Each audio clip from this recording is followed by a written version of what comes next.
Salam sejahtera, terima kasih kerana bersama dengan saya di Nazilin Unity Channel. Kerajaan Madani terus lakar pencapaian cemerlang.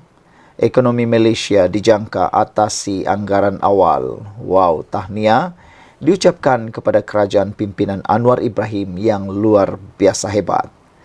Penganalisis menjangkakan pertumbuhan keluaran dalam negara kasar KDNK pada suku pertama 2024 yang akan diumumkan pada 17 Mei ini mengatasi anggaran awal iaitu 3.9% yang dikeluarkan oleh Jabatan Perangkaan Malaysia DOSM baru-baru ini. Rata-rata penganalisis meramalkan kadar pertumbuhan ekonomi Malaysia berkembang lebih 4.0% pada suku terbabit berbanding pertumbuhan sebanyak 3.0% pada suku keempat 2023. Jangkaan pertumbuhan yang lebih baik itu dibuat berdasarkan petunjuk output dan aktiviti sektor ekonomi utama yang positif setakat ini. Pada suku pertama 2024, indeks pengeluaran industri IPI dilihat berkembang pantas 3.3% berbanding 0.8% pada suku keempat 2023, berikutan kemajuan dalam pembuatan perlombongan dan elektrik. Ketua Ahli Ekonomi Bank Muamalat Malaysia Berhad, Dr. Muhammad Afzanizam Abdul Rashid berkata, pihaknya menjangkakan pertumbuhan KDNK suku pertama tahun ini adalah pada paras 4.0% disokong perbelanjaan swasta. Beliau berkata pasaran buruh yang kekal stabil dengan kadar pengangguran yang rendah 3.3% bermakna ramai rakyat Malaysia yang mempunyai pekerjaan dan menerima pendapatan. Data seperti perdagangan runcit terus meningkat sebanyak 7.1% kepada RM62.8 bilion pada Mac, berbanding pertumbuhan 5.8% pada bulan yang sebelumnya. Selain itu, sektor luaran juga dijangka membantu dengan sektor pembuatan telah pun mencatatkan pertumbuhan positif sebanyak 2.1% pada suku pertama setelah berada di paras negatif bagi suku keempat dan ketiga pada tahun 2023 berdasarkan pecahan data IPI, katanya lapor berita harian. Dalam masa sama, Muhammad Afzanizam berkata, sektor lain seperti pembinaan, pertanian dan perlombongan juga mencatatkan bacaan yang baik pada suku pertama. Menurutnya, jumlah kerja yang disiapkan bagi sektor pembinaan meningkat sebanyak 14.2% pada suku pertama berbanding 6.8% pada suku keempat tahun 2023. Katanya lagi, pengeluaran minyak sawit mentah MSM meningkat 3.4% pada suku pertama, manakala sektor pertumbuhan sektor perlombongan meningkat 5.9% berbanding 3.7% sebelum ini. Saudara-saudara sekalian, dengan pencapaian luar biasa ini dijangka kerajaan akan tetap bertahan sehingga sekurang-kurangnya 5 penggal lagi parlimen. Sekian dulu untuk kali ini. Jangan lupa tinggalkan komen anda, tekan butang subscribe. Kita jumpa lagi. Bye-bye. Salam sejahtera, terima kasih kerana bersama dengan saya di Nazilin Unity Channel. Selepas ini, isu 3R tak boleh main sudah. Timbalan Perdana Menteri dedah intipati MOU untuk Perikatan Nasional. Dengan kata lain, selepas ini, habislah modal untuk berkempen Perikatan Nasional. Timbalan Perdana Menteri Datuk Seri Fadilah Yusof hari ini mendedahkan beberapa intipati daripada dalam memorandum persefahaman MOU yang perlu ditandatangani pembangkang sebelum kerajaan menyalurkan peruntukan kepada blok itu. Walaupun tidak banyak yang dikongsikan, namun syarat paling yang dinantikan semua pihak adalah larangan menggunakan isu 3R iaitu agama, kaum dan raja. Kata Fadila, perincian selebihnya sedang dimuktamadkan untuk diserahkan kepada majlis tertinggi semua parti politik dalam kerajaan serta pembangkang untuk diluluskan. Kita masih memperincikan draft, tetapi gambaran MOU sudah saya berikan. Apa kandungannya? Yaitu pertama, untuk fokus supaya semua ahli parlimen ini melihat bagaimana untuk membangunkan dan memulihkan ekonomi negara. Kedua, untuk memastikan kestabilan supaya kita dapat menarik seramai mungkin pelancong dan mengelakkan perkara yang boleh menyebabkan perpecahan tentang 3R, raja, bangsa dan agama dan sebagainya. Katanya lagi, mesyuarat Majlis Pimpinan Tertinggi Sekretariat Kerajaan Perpaduan yang dipengerusikan Perdana Menteri Datuk Seri Anwar Ibrahim sebelum ini pada dasarnya bersetuju mengagihkan peruntukan kepada ahli parlimen pembangkang, tetapi mahu MOU di antara kedua-dua pihak dirangka terlebih dahulu. Bagaimanapun, Perikatan Nasional memaklumkan akan membuat keputusan selepas meneliti terlebih dahulu syarat dalam draft MOU yang sedang disiapkan kerajaan. Saudara-saudara sekalian, ramai netizen dan juga penganalisis politik sebenarnya memuji dan menyambut baik sekiranya Perikatan Nasional sanggup menandatangani MOU tersebut. Kerana sebelum ini, dalam kerajaan Perikatan Nasional, Barisan Nasional sebelum ini dipimpin oleh Perdana Menteri Ismail Sabri Yaakob, duluan telah pernah dibuat, iaitu apabila pembangkang pada waktu itu iaitu Pakatan Harapan telah sanggup menandatangani MOU untuk menjaga kestabilan politik di Malaysia pada waktu itu. Ismail Sabri Yaakob dapat meneruskan langkah mentadbir negara ini dengan begitu baik sekali. Selepas MOU itu berjaya ditandatangani antara kerajaan Perikatan Nasional BN dengan ditandatangani oleh PH, dipimpin oleh Ketua Pembangkang pada waktu itu iaitu Anwar Ibrahim. Oleh sebab itulah, tiada sebab untuk Perikatan Nasional menolak MOU ini. Kerana sebelum ini, Perikatan Nasional pun pernah mewujudkan MOU bersama Pakatan Harapan supaya Pakatan Harapan tak kacau. Tiada kacau, tiada isu undi tidak percaya di parlimen yang boleh menyebabkan ketidakstabilan politik di negara ini, pentadbiran, ada gangguan. Jadi sebab itulah ramai netizen bersetuju antara yang paling ditunggu-tunggu ialah isu 3R tidak boleh lagi dimainkan di dalam mana-mana kempen, ceramah maupun apa sekalipun, sama ada dalam kerajaan maupun Perikatan Nasional. Kalau benar Perikatan Nasional mempunyai modal yang lain, mereka patut menandatangani MOU ini. Tapi kalau benar mereka tak mahu tanda tangan MOU itu, bermaksud mereka berniat untuk terus memainkan tema isu 3R di dalam kempen dan ceramah mereka. Jadi, rakyat sudah tahu bahawa kalau PN nak menandatangani, bermaksud mereka berhenti untuk mengguna tema 3R dalam mana-mana isu ceramah maupun kempen. Tetapi kalau mereka tak setuju menandatangani MOU ini, makna kata awal-awal lagi kita dah tahu Perikatan Nasional mahu meneruskan tema kempen mereka yang menyentuh 3R. Sekian dulu untuk kali ini. Jangan lupa tinggalkan komen anda. Ikuti terus ulasan dalam channel ini. Salam sejahtera. Terima kasih kerana bersama dengan saya di Nazlin Unity Channel. Hore, hore, hore, hore, hore.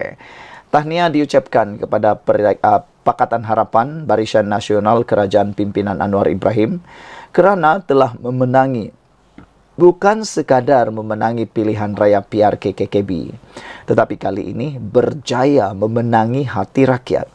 Jauh lebih besar daripada kemenangan kerusi Dewan Undangan Negeri PRK DUN, Dewan Undangan Negeri Kuala Kubu Baharu. Bukan kemenangan kerusi itu yang penting, tetapi kemenangan atas jiwa dan hati para pejabat awam itulah yang lebih penting. Akhirnya, Penganalisis politik mengatakan, anggota beruniform kembali menyokong kerajaan buat pertama kalinya. Wow, ini memang luar biasa. Saudara-saudara sekalian, bayangkan kehebatan kerajaan sekarang Anwar Ibrahim yang telah berjaya memancing semula, menambat semula, memenangi semula hati anggota beruniform. Kalau sebelum ini anggota beruniform ramai yang menyokong pembangkang Perikatan Nasional maupun berada di atas pagar. Tetapi kali ini Anwar Ibrahim dilihat telah pun berjaya memenangi, memancing undi semula daripada mereka. Dan ini satu kegagalan yang sangat besar kepada Muhyiddin Yassin dan juga angkatan kempen beliau yang tak pernah gagal menggunakan tema yang sudah lapuk, yaitu tema agama dan juga tema kaum dan tema pecah belah. Hari ini terbukti kali pertama Anwar Ibrahim, kerajaan Madani, berjaya memikat semula hati anggota beruniform. Saudara-saudara sekalian, bagi saya selain PH, keperluan UMNO untuk bersama-sama bekerja keras bukan sekadar untuk kemenangan Pang Syok Tau, tetapi demi mengembalikan keyakinan ahli UMNO dan orang Melayu bahwa parti itu masih relevan. Saudara-saudara sekalian, yang lebih menarik lagi, apabila bercerita kembali semula pilihan raya PRK ini, jelas menunjukkan sokongan bukan Melayu kepada calon perpaduan 95%, manakala orang Melayu sekitar 32%. Lebih menarik ialah apabila selesai dikira undi pos bagi para pengundi undi pos yang diketahui adalah anggota beruniform, kini diketahui Parti Pakatan Harapan telah berjaya merampas 592 undi berbanding Perikatan Nasional yang hanya dapat 156 undi. Dalam PRN 2023, Perikatan Nasional PN berjaya mendapat 530 undi daripada undi pos. Dan PH pula dapat 146. Tetapi selepas PRK ini, baru-baru ini, Pakatan Harapan pula yang mendapat undi 596 dan Perikatan Nasional dapat 156, bertebaliklah pula. Bermakna hasutan perkauman tidak lagi berkesan kepada anggota beruniform di KKB. Ini satu signal yang baik dan saya rasa dan saya harap usaha berterusan dengan gerakan ILID untuk membawa kembali anggota beruniform bersama kerajaan untuk memastikan usaha reform negara berjaya. Menambahkan nikmat kemenangan semalam apabila 3 kawasan majoriti Melayu berjaya dimenangi kerajaan perpaduan yang dulu dimiliki oleh Perikatan Nasional. Ia signal kejayaan UMNO bersama sokongan gerak kerja Pakatan Harapan berkempen di kawasan tersebut. Kita ucapkan tahniah. Saudara-saudara sekalian, PN berkempen seolah-olah mereka bertanding di Terengganu. Inilah kadang-kadang satu kesilapan besar yang tidak diperasan terlepas pandang oleh Perikatan Nasional. Mereka menyangka mereka bertanding seolah-olah seperti di Terengganu, di Kelantan, di Kedah, dan di Perlis. Mereka lupa ia sedang bertanding di negeri Selangor. Masyarakat di KKB yang mana 48% bukan Melayu tidaklah sama seperti yang ada di Terengganu. Selain daripada itu, tindakan kesilapan Taqiyuddin Hasan mencerca Perdana Menteri ke-10 sendiri sebenarnya telah pun memakan diri sendiri.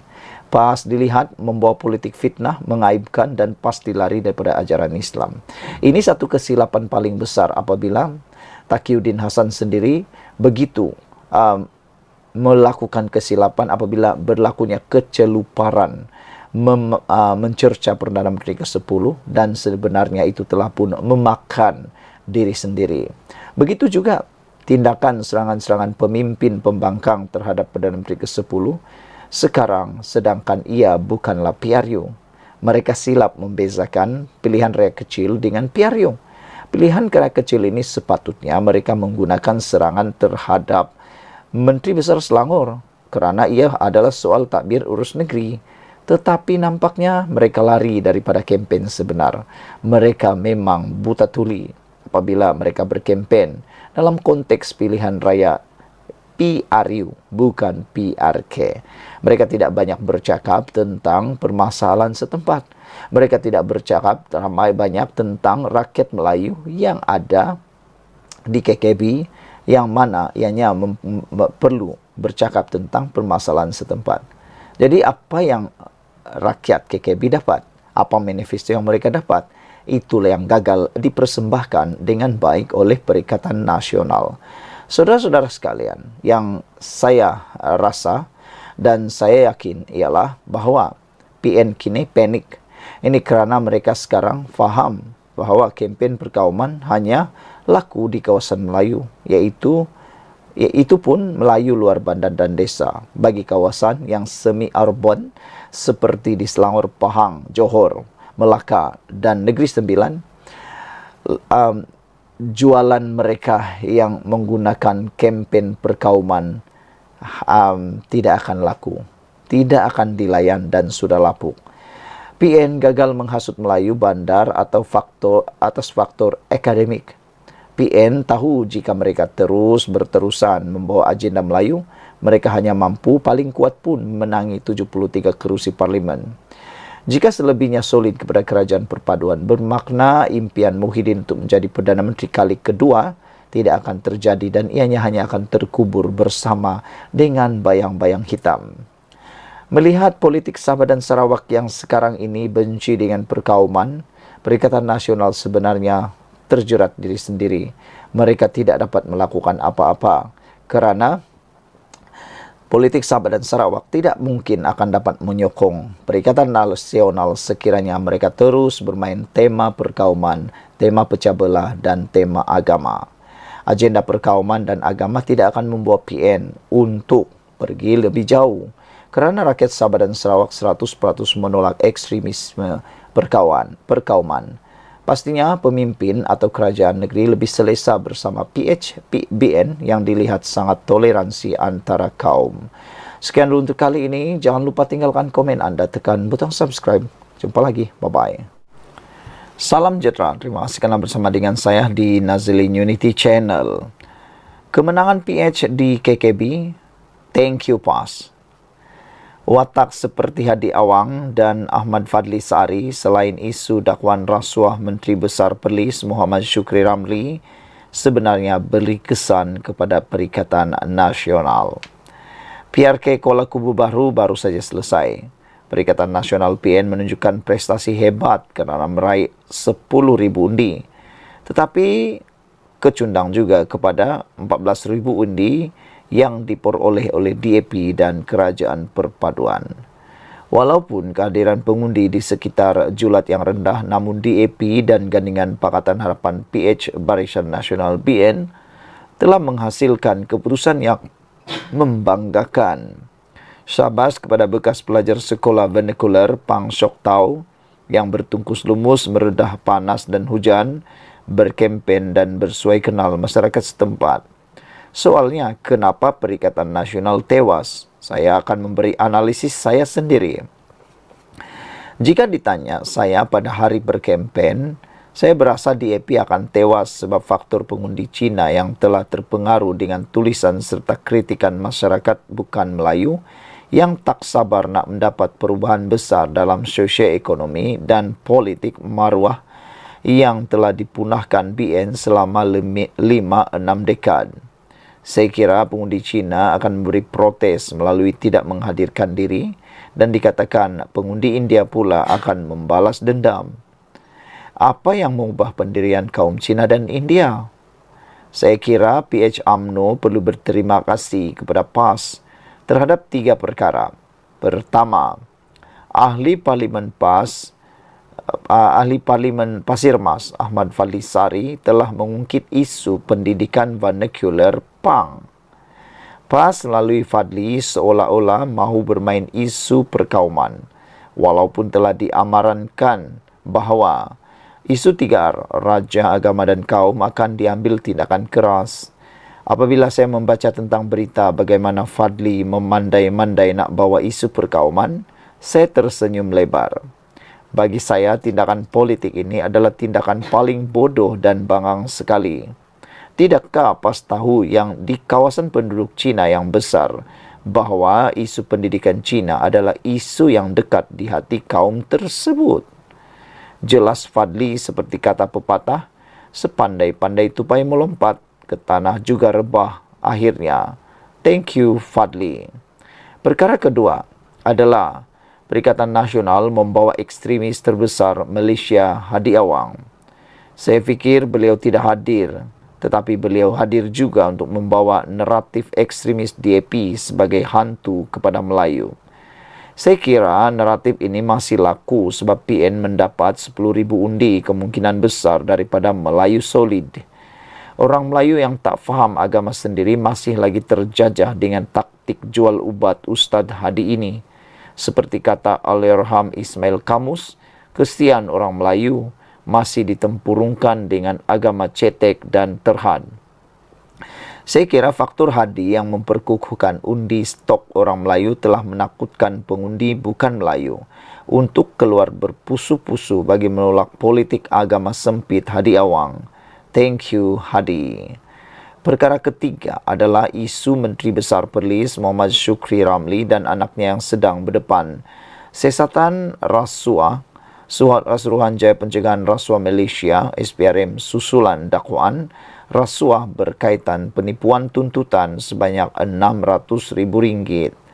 Dalam isu ini, maka orang Melayu perlu sedar bahawa parti politik akhirat PAS berakhir dengan kejijikan mereka sendiri. Dalam menghina orang bukan Islam sebagai kaki rasuah sebab tak dapat didikan agama, nampaknya PAS lagi terror dalam hal rasuah ini agaknya. Kemungkinan isu ini telah memberi nafas baru kepada pengundi tegar UMNO yang turun berkempen bersungguh-sungguh dengan orang hebat seperti Setiausaha Agungnya Ashraf Wajdi Dusuki. Alhamdulillah, hero kekemat iaitu Ketua Pemuda UMNO Dr. Amal Saleh tak nampak pun kelibatnya dan ini memberi keyakinan pengundi bukan Melayu tentang kesungguhan UMNO untuk bekerjasama dengan PH melalui DAP. Perkara keempat, saya nampak ketegasan kerajaan perpaduan menentang isu 3R. Walaupun dikritik oleh penulis bukan Melayu dan Melayu liberal serta budak-budak politik dari muda, jelas kerajaan perpaduan dan Anwar Ibrahim mementingkan keamanan dan kesejahteraan semua rakyat daripada isu freedom of speech, kebebasan bersuara. Apa guna freedom of speech jika naratif kebencian secara berleluasa bermaharajalela sehingga memusnahkan keharmonian dan ekonomi rakyat jelata?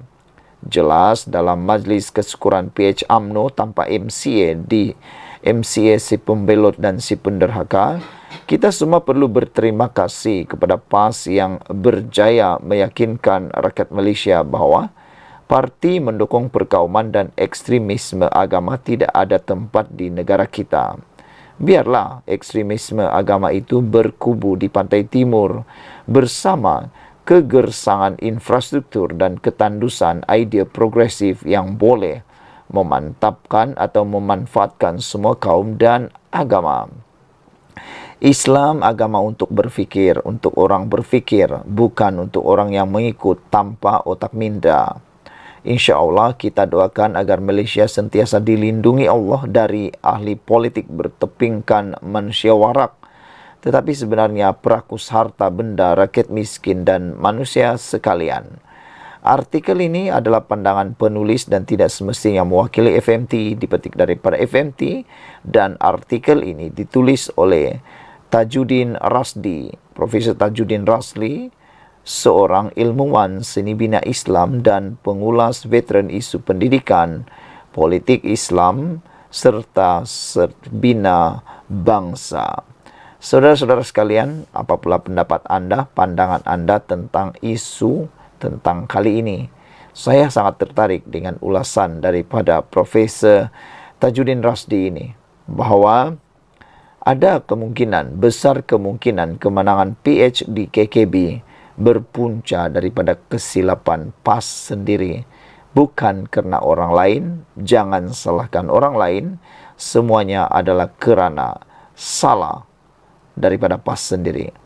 Terima kasih kepada watak Hadi Awang, Ahmad Fadli Sari, Selain isu dakwaan rasuah Menteri Besar Perlis Muhammad Syukri Ramli, kerana ini telah pun memenangkan calon Pakatan Harapan dan menyebabkan Perikatan Nasional terkalah oleh diri sendiri. Tanpa mereka sedar, kempen-kempen mereka itulah yang telah pun membunuh kemenangan mereka sendiri. Sekian dulu untuk kali ini. Jangan lupa tinggalkan komen Anda, tekan butang subscribe. Malaysia kita punya, kita juga sama-sama cintai Malaysiaku. Bye-bye. Salam sejahtera. Ini berita paling menyedihkan untuk Perikatan Nasional dan khususnya para walaun yang ada di luar sana. Taktik Anda untuk menjual kempen, menjual isu naratif konon kerajaan gagal, sebenarnya sudah tidak laku lagi. Boleh dikata babai. Kalau orang-orang Sabah kata babai gaman. Tiada guna lagi Anda menjual naratif kerajaan gagal. Kerana pada waktu ini kita lihat kerajaan bukan gagal, tapi makin hari makin mantap. Anwar Ibrahim dijangka dalam masa 5 tahun ini, 3 tahun lagi, barulah selesai penggal Anwar Ibrahim. Nampaknya Anwar Ibrahim sedang perform, melaksanakan tugas dengan luar biasa, menyebabkan kemajuan yang luar biasa, pendapatan kekayaan yang luar biasa, penaikan pendapatan negara yang luar biasa, pelaburan yang luar biasa. Dia sangat perform. Jadi itu sebab itulah kempen menjual naratif kerajaan gagal tidak laku di KKB. Serangan berterusan pembangkang memburukkan kerajaan, gagal pesongkan pengundi untuk kali sokongan. Ini satu dapatan yang luar biasa. Gendang perang dalam PRK Kuala Kubu Baru dimulakan Muhyiddin Yassin yang melaungkan 110% yakin Perikatan Nasional akan merampas kerusi Dewan Undangan Negeri itu. Namun demikian agak memalukan kerana laungan 110% Muhyiddin itu akhirnya makan diri dan hanya memalukan diri sendiri, terpalik dan sebagainya.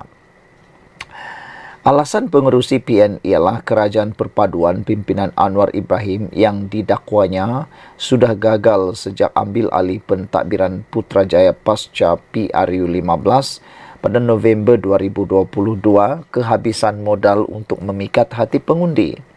Sebenarnya apa yang berlaku ialah Perikatan Nasional lah yang sebenarnya kehilangan modal, kehabisan modal untuk memikat para pengundi. Dan yang gagal Perdana Menteri itu bukan Anwar Ibrahim, tetapi seringkali netizen dan penganalisis politik menyebut sebagai orang yang terkenal sebagai Perdana Menteri gagal dan satu-satunya Perdana Menteri yang meletakkan jawatan ialah Muhyiddin Yassin. Belum pernah ada di Malaysia ini Perdana Menteri yang meletakkan jawatan kerana kehilangan sokongan di Dewan Rakyat. Hanya Muhyiddin Yassin dan Mahathir Mohamad. Apa yang tidak jadi modal? Apa yang tidak jadi modal serangannya? Daripada isu subsidi, kos sara hidup, kenaikan harga barang, isu pendidikan, sehingga kepada infrastruktur. Semuanya dijadikan bahan utama kempen bagi membuktikan bahawa kerajaan Madani tidak berupaya menyelesaikan masalah berkenaan. Juga hujahnya itu untuk menangkis telahan Presiden UMNO Zahid Hamidi yang lebih dahulu menyatakan yakin 100%. Itu bagaimanapun ditolak Muhyiddin sebagai berdasarkan keputusan calon dalam PRN 12 Ogos lalu, berbeza dengan PRK yang dikatakannya berlangsung dalam situasi baru. Mungkin apa yang dimaksudkannya ialah ikatan UMNO dan DAP dalam kerajaan perpaduan semakin ditolak pengundi Melayu. Tetapi nampaknya itu tidak berlaku. Menamakan calon Melayu mewakili Perikatan Nasional, Presiden Bersatu yakin pilihan berkenan dibuat pada masa sesuai dengan berlatar belakangkan peratusan seimbang pengundi antara Melayu 49.3% dan bukan Melayu 50.6%. 30,6% Cina dan 17,9% India serta 2,1% lain-lain termasuk orang asli. Andai dicongak kasar, jika pengundi Melayu keluar lebih 80%, kita menang, kata Muhyiddin. Penganalisis sebenarnya mengandaikan pilihan PN mengetengahkan calon Melayu menimbulkan dilema buat penyokong UMNO. Pengundi Melayu yang dikatakan berpecah belah antara PN dan Barisan Nasional BN turut didakwa bersatu di belakang Khairul Azhari Saud selaku calon Melayu PN berdepan Pang Syok Tau daripada DAP. Turut bertanding ialah Hafizah Zainuddin Parti Rakyat Malaysia dan Nyau Kezen Bebas. Menyasarkan untuk memanfaatkan ketidaktentuan undi Melayu itu, 2 minggu kempen PN lebih berkisar kepada memburuk-burukkan Pakatan Harapan PH daripada menabur janji apa yang ia sendiri mampu tawarkan kepada pengundi. Ini mendorong Menteri Besar Amiruddin Syari mengecam kempen manipulatif pembangkang dengan mendakwa situasi rakyat lebih buruk ketika bawah pentadbiran PN dan Muhyiddin. Pembangkang dawanya turut memanipulasi pelbagai inisiatif kerajaan persekutuan dan kerajaan negeri termasuk usaha membasmi miskin tegar. Harga barang itulah tema kempen mereka, tetapi mereka berasa tidak perlu untuk melihat pada harga ketika pemerintahan mereka atau adakah bekalan makanan cukup ketika itu. Sekiranya sebarang cerminan dibuat, PN tidak akan terlalu cepat bercakap mengenai harga barang, katanya. Petanda kekalahan PN dalam PRK semalam tanpa mereka sedari sudah dibayangkan oleh keterlanjuran pemimpinnya sendiri daripada Muhyiddin, Presiden PAS Hadiawang, Setiausaha Agung PAS Taqiyuddin Hasan dan Azmin Ali selaku pengarah pilihan raya PN dalam PRK ini. Selepas Muhyiddin terbawa-bawa dengan keyakinan awalnya pada hari penamaan calon 27 April lalu, Hadi pula melabel DAP sebagai parti ekstremis. Taqiyuddin menakut-nakutkan pengundi akan ada pilihan raya semula dengan petisyen akan dikemukakan partinya di samping Azmin yang menolak mentah-mentah satu dapatan kajian di lapangan oleh Ilham Center yang meramalkan kemenangan tipis di pihak calon parti kerajaan. Keputusan diumumkan malam tadi menunjukkan betapa mereka semua tersilap kerana pengundi nampaknya lebih meyakini pentadbiran yang sama di peringkat negeri dan persekutuan berbanding pembangkang yang memasang angan-angan untuk menjadi kerajaan semula. Kemenangan diharap-harapkan Muhyiddin untuk diwar-warkan sebagai pungutan suara penolakan kerajaan turut lenyap. Di sebalik sepatutnya akur bahawa PN memerlukan lebih daripada kebergantungan kepada undi Melayu untuk meraih kemenangan, Hadi yang tampil dengan ceramah grand finally pada Khamis harus menutup peluang untuk mendapat undi Cina. Gesaannya kepada pengundi ialah supaya menolak calon PH daripada DAP yang didakwanya mengamalkan pendekatan ekstremis selain mau merampas kuasa politik secara halus dan licik sehingga boleh menyebabkan kekacauan dalam negara. Hadi mungkin terlupa Kuala Kubu Baharu dikuasai DAP sejak PRU 13 pada 2013. Menegurnya supaya jangan munafik politik, Ketua Penerangan UMNO Azalina Othman Said turut mengingatkan Hadi bahawa PAS dan DAP pernah bekerjasama bawah Barisan Alternatif dan Pakatan Rakyat sebelum kedua-duanya memutuskan hubungan pada 2015. Dulu boleh kerjasama dengan DAP, sekarang tak boleh. Dulu sayang, sekarang tak sayang. Tak bolehlah begitu, katanya. Sama juga kritikannya terhadap Taqiyuddin yang menyatakan selepas pelancaran manifesto calon PN Isnin lalu bahawa pihaknya mahu mengemukakan petisyen pilihan raya sekiranya PH memenangi PRK Kuala Kubu Baharu seolah-olah seperti tahu bahawa mereka akan kalah. Ini selepas Taqiyuddin mendakwa mempunyai bukti berlaku penyaluran yang disifatkannya sebagai rasuah selain penyalahgunaan jentera kerajaan dalam PRK ini. Pada Azalina, kenyataan Taqiyuddin itu yang dibuat sebelum hari mengundi sekadar menunjukkan pembangkang hanya mahu menakut-nakutkan pengundi. daripada menyokong PH. Semalam pula, sebuah badan pemikir merumuskan PH memiliki sedikit kelebihan untuk mengekalkan Dewan Undangan Negeri Kuala Kubu Baru di sebalik cabaran sengit itu. Ilham Center dalam kajian yang dilakukan di lapangan berkata strategi PN meletak calon BN Melayu bukan saja tidak berkesan, malah kempen tema agama serta kaum digunakan gabungan itu sudah tepu ke siling. Kajian itu turut mendapati hubungan UMNO PH semakin serasi yang secara langsung meyakinkan pengundi putih untuk bersama menyokong calon perpaduan kali ini. Pemimpin UMNO pula hanya mengurus ahli mereka agar menerima semangat kerajaan perpaduan dan kelangsungan parti itu dengan kerajaan demi kebaikan masa hadapan. Sebilangan ahli UMNO yang protes dalam pilihan raya juga mulai kembali menerima hakikat UMNO bersama PH kerana tiada apa-apa kelebihan bersama pembangkang di Selangor. Apa kata Azmin? Tinjauan parti itu sendiri yang menerima banyak laporan risikan mendapati sambutan pengundi terhadap calon PN sangat positif dan ia mempunyai peluang baik untuk memenangi PRK itu.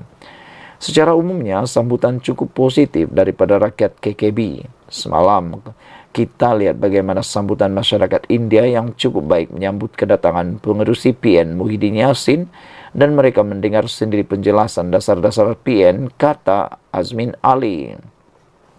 Kepada Muhyiddin, Hadi, Taqiyuddin dan Azmin, dengarlah jawapan Setiausaha Agung PKR Saifuddin Nasution Ismail selepas kemenangan PAN malam tadi. Kempen PHBN dan Kerajaan Perpaduan ialah penyelesaian kepada masalah rakyat. Kempen PN pula tiada isi dan terus dengan taktik usang 3R. Isu kaum, agama dan institusi diraja. Suka atau tidak, PN perlu terima usaha mereka untuk terus menjajah cerita kerajaan gagal ternyata sudah tidak laku lagi. Sekian dulu untuk kali ini. Jangan lupa tinggalkan komen Anda, tekan butang subscribe. Kita jumpa lagi.